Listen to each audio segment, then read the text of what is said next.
ముందుకు వచ్చాము యాక్చువల్గా. సో మేము కంప్లీట్గా ఇంపోర్టెడ్ ఫర్నిచర్ డీల్ చేస్తాము, బయట నుంచి తీసుకొచ్చి ఇక్కడ మనం మ్యానుఫ్యాక్చరింగ్ కూడా చేస్తాము. డిఫరెంట్ కంట్రీ నుంచి లైక్ ఇటలీ, టర్కీ, చైనా నుంచి తీసుకొచ్చి ఇక్కడ we want to.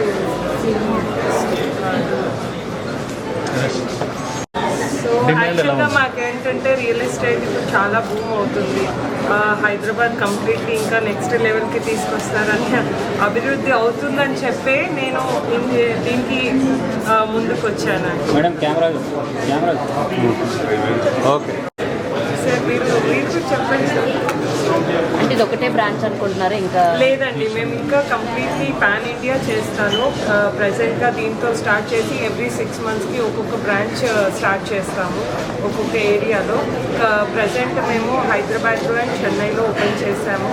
And every ముందు ఇంకా డిఫరెంట్ స్టోర్స్ ఓపెన్ చేస్తామని. హైదరాబాద్లోనే ఇంకా అవుట్లెట్స్ ఏమైనా ప్లాన్ చేస్తారు? హైదరాబాద్లో ఇప్పుడు కోంపల్లిలో అనుకుంటున్నాను అండ్ ఎల్బీ నగర్లో అనుకుంటున్నాను. అయిన తర్వాత హైదరాబాద్ ఇండియాలోని ఒక రియల్ ఎస్టేట్ డెస్టినేషన్గా మారింది.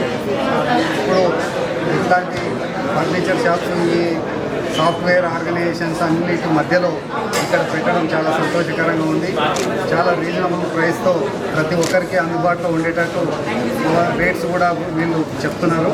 కాబట్టి అందరికీ అందుబాటులో ఉండే విధంగా ఫర్నిచర్ కూడా చాలా బాగుంది. చాలా క్వాలిటీతో మ్యానుఫ్యాక్చరింగ్ కూడా యూనిట్ ఉందని చెప్తున్నారు. ఆ మ్యానుఫ్యాక్చరింగ్ యూనిట్ కూడా ఇక్కడనే పెట్టుకొని వాళ్ళు అందుబాటులోకి తీసుకొస్తారని చెప్పి ఆశిస్తున్నాం.